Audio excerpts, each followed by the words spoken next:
Good evening, Chicago, and thank you for joining us for another episode of Everyday Issues, a new CAN TV show where we openly discuss everyday issues. I am your host, Mahogany Williams, and with us today I have the producer, Cullis Flynn, and we have also a speaker with us today, Mr. Ed Justice. Yes, I am a guest today, and I hope to get some knowledge flowing through Chicago area about our jobs and our opportunities and the way to climb up the ladder of life. Yes. You definitely will. Before we get started today with our regular program of discussing our daily affirmation, I would like to go ahead and get some housekeeping things out of the way. I'd like to take the time to highlight a sponsor, Heartfield Chicago, where family, youth, and community are first. This is Cullis Flynn, our producer's very own organization. If you have any questions or would like to more about today's taping, you can get that information at www.heartfieldchicago.org. You can also be reached at 1-833-845-3583. I'd like to open up with our daily affirmation. Now, our daily affirmation today is, my mind is free of resistance and open to exciting new possibilities. So as you just sit in and listen with us today, we hope that you take that into your spirit and apply it to your everyday life. Our topic for today is workplace equality. Equality is the fair treatment of people regardless of their gender, their race, their religion, their nationality, disability, sexual orientation, or age. Equality is the same as it is in our everyday life as it is in the workplace. That means people are being treated the same regardless of their differences. They have opportunities, equal pay, regardless of what they look like. But while I like to think of equality being critical to the success of not only employees but also businesses, there are some statistics that might suggest that there is a prevalence of discrimination. Did you know that women make 79 cents to every dollar that a man earns? And if you are a woman of color, that percentage earning decreases. 17.5% of individuals with disabilities were employed in 2015. And I'd like us to think about what that means for the representation of minority and other people of color in what we typically think of as white male dominated fields. So we have Ed Justice here with us today to discuss his background, a little bit of what he does, and what his experience is with workplace inequality. Okay. You know, I do have an opportunity to tell you this time that at this time, I was able to work on both sides of that fence, okay? For 22 years, I worked in the field of high energy physics at Fermilab. Worked my way up to being a crew chief as a nuclear accelerator operator. Mm-hmm. Believe it or not, I started off as a CETA program student. Nice. And I'll never forget, I saw my first check, it was $98. What was this?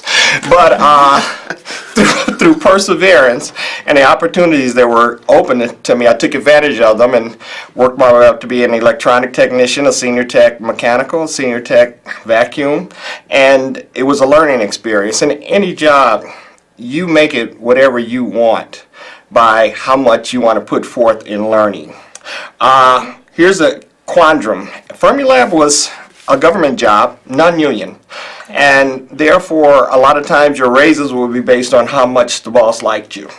For females at that time, it was pretty rough because it had a whole lot of side issues attached to it that nobody really agreed with. Fortunately, with the government, if they did find out people weren't being treated fair, heavy loads came down on their heads. Years later, after I left Fermi, and now I walk into a job as an industrial electrician at the steel mill, I asked about the payment, and they said one thing that really fascinated me. She said, we're union, and if you can do the job, you can make the pay scale, and everybody makes the same. Okay. And at that point, I felt like, wow, what a load off my chest. I don't have to overprove myself. I don't have to push. Yeah. Everybody's going to make the same thing. We all do the same job. Okay. And nowadays, I think it's really important that women look for jobs with a union backing. Okay. It covers them. Okay, that 79-cent difference goes away. Okay. And they have the opportunity to be welders, they have the opportunity to be pipe fitters, they can be electricians. They can do whatever they want to do. Okay. Okay? That is You're champions. That's the way I always That is try to tell it. great. You're champions. You know exactly what I know. You just haven't been taught it. Okay. Okay, but you know it. that is a great key, Ed. And by you seeing this from hands-on, what do you see the outcome of the different people, as far as mainly the females and the ones, the people of color, getting into this field? And I know the field is doing great. Yes, it is. So how is it doing so far? Is it, are they being introduced Yeah. out there, or they're not being on a shelf and not being recognized for their talent? Or do you see a big outcome? Well, you know, you mentioned that business is booming in the steel industry. Yes. Because Trump let go of a lot of regulations. Uh-huh. And we do have a lot of opportunities open up. Okay. This is a frustrating thing, though. People don't like to talk about it, but we know in the industry, women are knocked down, minorities are knocked down. True. Because there's a sense of entitlement. Okay. Okay, I'll just put it out there. There's a sense of entitlement among the white race. It's noted. You know, we are entitled to this. They don't have to put off the same effort. They don't have to show the same interest. They don't have to have the same work ethic just because mom and dad or auntie and uncle work there. I was telling Mahogany about a story that we just hired 15 new people at the steel mill. They're all black. My mill is in Riverdale, and 15 people, our average starting pay is $90,000 a year. So that's close to $1.5 million. Great. That can't, yeah, that's good That's if good. it stayed in Illinois. stayed, But right. all these people's license plates were from Indiana. All right? And my question was, how can you be in Riverdale, as stressed as this community is, and not hire one person? You know, you're going to tell me not one person has a skill set to do this? But my answer was kind of really unusual when I got this answer. They told me, well, steel mill is for the family first. And you know, when this mill came into being, we said we're going to take care of our family and hold up our community. I said, well, that was great, because back then everybody lived in Dalton, in Riverdale, you know, in Calumet City. But now you've all moved to Indiana. Okay? The purpose was to make sure that those jobs stayed in the community grew through the income. But now you've moved to Indiana, but you still want your entitlements that you had from Illinois. Right. So I've been fighting that, especially like through my efforts with Crossroad Collaborative, CAIC, different organizations for jobs, and also I'm with working with Jobs to Move America, and also I'm a steel mill advocate. We have a Young Steel Mills Workers Program at Prairie State. And if you can go through this 2-year program, you're promised to get a job. If you pass the entrance test after that, starting off at $90,000. Okay? Amazing. Great. Yeah, but still, I tell people, I said, don't go in there thinking C's and D's. Make A's and B's. I mean, don't barely pass, you know. Make sure that you excel. And Excel. you mentioned some really good points on them wanting to include individuals from the community, and the community is inclusive of so many different people from all sorts of backgrounds. So how can we, in your opinion and in your experience, make sure that employees and people from all different backgrounds have access to opportunity? What can we do as a society, as individuals who are running businesses and companies, make sure that the employees, regardless of their background, have access to the same opportunity? We need to fight.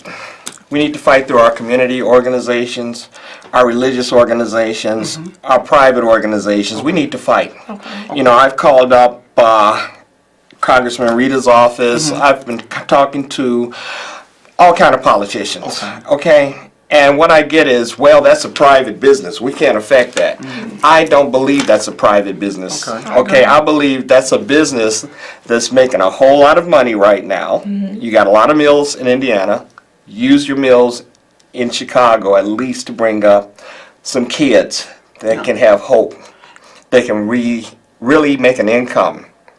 So you ask, what do you have to do? We have to have an organization about ourselves that's so strong and so tight. When we go in that office and make a demand, they know if they don't see it, it's going to be about 50 or 60 signs outside. Absolutely. And there's going to be a news station outside, and there's going to be newspaper writers taking it down.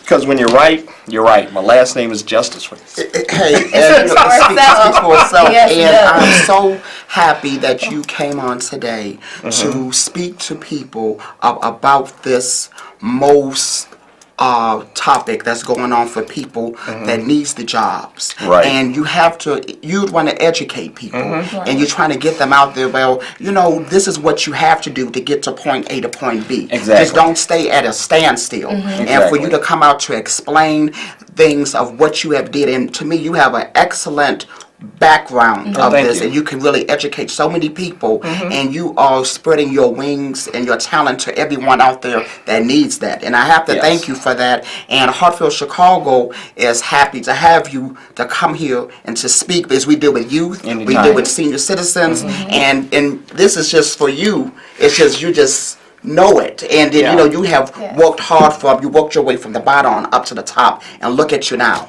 Well, And that's you're true. still going out here to exceed and to spread your wings, and I'm really happy for this. Well, I have a reason for that. I'm a golfer, and I like that. I golf with a lot of retired police officers, Okay. professionals, managers, AT&T, IBM. Oh, my. And they're always talking about how they were the first black the first black too. My question was to them, well, who is your legacy? What's that? Who was the black person that you brought up behind you when you left? Exactly. Oh man, I didn't have time for that. But we all have You time have for that. to. When you're in a leadership position, your job is to lead. Absolutely. And when you lead, you not only push, you pull. You pull from the front until that person that you're leading slingshots past you. That's the whole idea.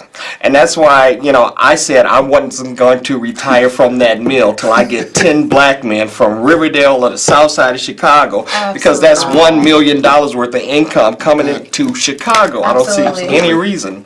So I'm hoping also that I get people riled up and understand, you have, not just at Riverdale, look at these factories. There are steel mills, there are different factories that you'll see, and all you'll see is one color going in and one color going out, and the neighborhood around is deteriorating. Okay?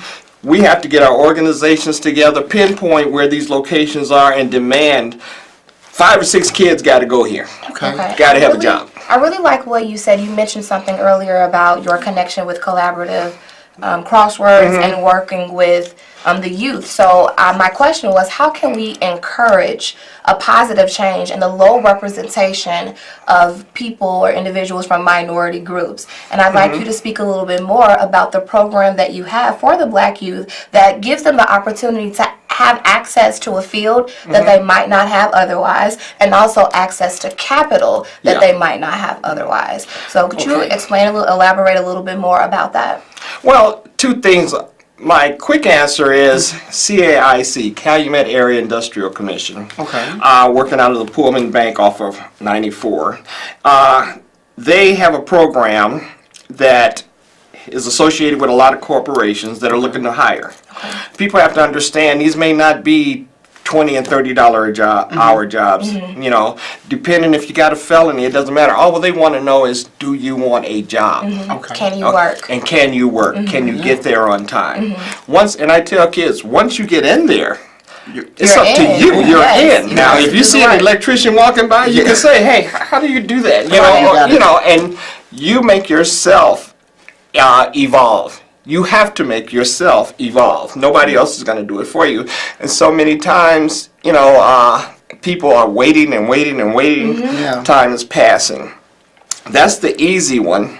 The hard one would be the Young Steelworkers Program. Okay. Nobody's going to put up a billboard on Route 65 in Indiana, Klein Avenue, 94, saying starting salary This is here. $90,000. Got to do some work. Yeah. Okay, but Obama said one thing, and he made corporations do one thing. Said, you guys are automating now. Can you set up programs to teach the kids how to do these skills specific to your job? ArcelorMittal did that with the Young Steelworkers Program That's great. at Prairie State College. You take it for 2 years, and they'll lead you, they'll guide you. You spend part of an apprenticeship in an actual steel mill. Great. And when you come out, you should be ready to go. Oh, Okay. That is so great. Yeah. And may I ask, how long has that program been at Prairie State? Or how long has it been going on out there for people to know? Who may be interested. This came in about 2010. 2010. 2011. Okay. And is it doing great? A lot of people are getting into the field and the knowledge. And You know, I'm gonna tell you, my first attack zone, I went off to people that were in their 30s and 40s. Okay. Okay. For years. Okay. The problem I had with that age group was life had got them already. Okay. Okay, so it wasn't like they had time to break off and go to class, handle the test, handle the apprenticeship program. So they had to. So they wanted to do either you something. really want to do this, Get their hands or involved. yeah. So a lot of them fell off. Okay. Then I tried a younger group, Yeah. and they seemed to respond much better. Okay. Because they had no luggage. Okay. Okay. And their drive was to be It's there. successful. Yes. Okay. Yeah. All I have to do is find the kids. Okay. Okay, they also, with our program, they found scholarship money. So there are some people that will be able to apply, and everything will be paid for. That's so But amazing. you That's so have amazing. to reach. You know, we don't know where you're at. We don't know who you are. You have to take the find stand. it. Go to Right. Prairie Call. State College, Yeah. ask about the Young Steelworkers Program, and things will happen.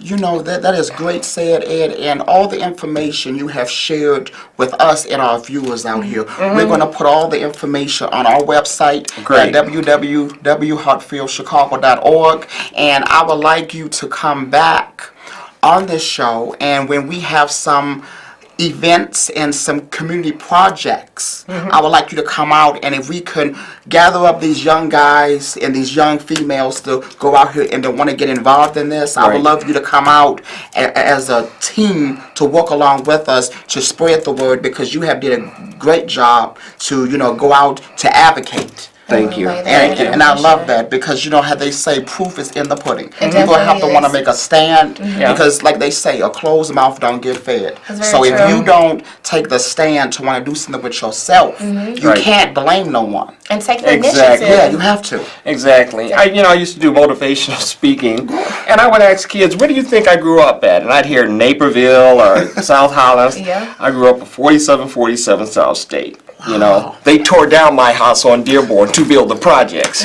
Okay? But my mother and father taught us one thing. You will get an education, you won't join a gang. Yes. It wasn't so much of violence as it is the gang will take your independent thinking away. Away from you. Okay? You will always be around people that will tell you what you can't do. And you will never find yourself. So I would say, people have to be willing to work hard Yeah. to get good gains. Okay. Okay? People have to be able to get knocked down, brush it off, and get back up till they get it right. I always say you got to walk through the mud before you get to the dry That ground. is true. Okay. So it'll be a little bit of a journey. It might be the road that's less traveled, but at the end of it, it's gonna certainly pay off. something that Rewarding. will pay off. Yeah, Very and always rewarding. think, like we're trying to do with our coalition, is come up with a job pipeline. Don't just think about yourself. Think about bringing another young brother or sister in behind you. With If you. once you cross the finish line, your job's just starting. Okay? And if we get this job pipeline going correctly, in about 10 years, I should be able to sit back and just glean. You know? Right. Wow, Back okay. to the lines. Yeah, seeing them just pull each other Coming through. in, yeah. And there's a thing that I always believed in. Is unity is the key to success. If we all work together, we'll all succeed together.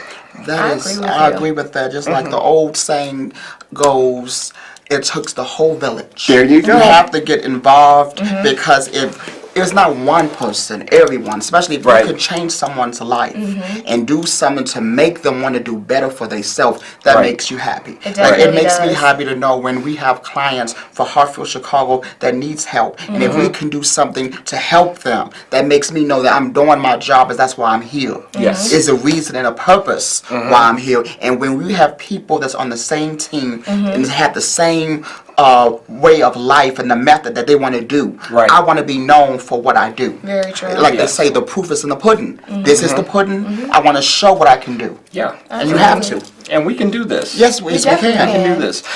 If a defeatist attitude is put into you by your social surroundings and your Yes. economic situation, that's what you're going to have. You know, when somebody tells you can't do, I tell all my kids, hey, everybody in America starts off rich. We all start off with an 800 credit score. You're the ones that bring it down. Okay? This is how, once you learn how to manage your money, manage your credit, manage your time is the most important thing, you will succeed. You can't help it. Yep. But we're not raised like that to think about those simple roots. But those are the roots of life. You got it economically, you can do it. If you have it mentally, you can do You it. can do That's it. it. The That's mind. very true. And you have to push, because the entitlers are out there. Yeah. They outnumber us 9-1. Okay? That's very Yes. true. And we have to push extra hard. But when the entitlers see you really pushing, they will move. It'd be a whole line of them just lining Yeah, up. I agree with you. Yeah. I was having a nice debate with my sister in preparation for the show about how there's always one group that's held over the others. And myself being a woman, and not only a woman, but a black woman, I have two things stacked against me because I am a woman and I am a black woman. And while I do not internalize that and believe that within myself, it's very easy for individuals to dismiss me just because of the gender and the race that I occupy. And in your discussion about your work with the youth program and bringing them into that field, I didn't hear much about the representation of women. How many women were in your field? How many of them were women of color? Very few, but you know, women have to realize, okay, Martin Luther King said, hey, we want to play the game. Okay. They gave us the Monopoly game. They left out the instructions, but you got the game. Okay? You have to learn how to play the game Okay. the way that they play the game. This takes courage. It takes individuality. Everybody wants to run to something that looks really good and golden, but when they find out the quicksands and the pitfalls that they got to go through, maybe I don't want to. It's easy to just complain. Very true. It's always easier just to complain. The girls, the individuals you're talking about, if it's in their spirit to do it, they can do it. Okay. Nothing. This is an invisible barrier that we put up within ourselves. Ourselves. We'll say, oh, I'm black. Oh, I don't have a chance. And bam, you just made somebody not look at you for who you are. Absolutely. Okay? One of the main reasons I couldn't join the gang, because my parents went, Oh. you are you.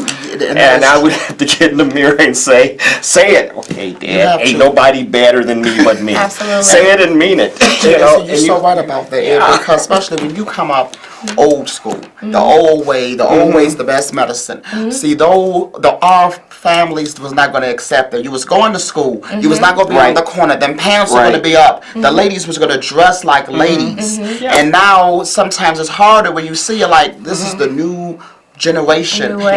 And see, the old way is we had no choice. Yeah. You had to do it. But our ladies now, they have to search out the organizations that are there to support, and there are dozens of them. Oh my. Dozens of them. You can sit there on that doggone thing and play Candy Phone. Crush. We talked about It's technology right there. last week. You know, Yeah. just go after it and Okay. trust and take the I can't out Yeah. and then say, I'm going to decide which one of these things I want to do. Okay. Okay? And if it means you have to take an alternate career path, if it means somebody said, hey, why don't you become a welder first, Mahogany? Well, I want to be a school teacher. Take Right. the welding class and get some money, and then you can be a school And then I teacher. can be a teacher. But now you will have two careers, too. That's very Okay? true. That's very great. So always be thinking about adding. Okay.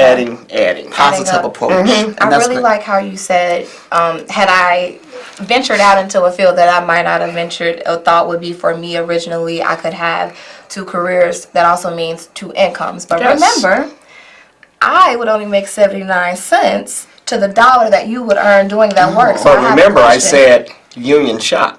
So it's different. Yes, when you're in union, everybody makes the same. It's paid according to the job, not the individual. Not necessarily the Yeah, individual. this the is different- why corporations want to take unions away. Our unions fight for our pensions, they fight for our benefits for our kids, they fight for equal pay. Okay. And you get it. And they give a set of guidelines and rules that are equitable.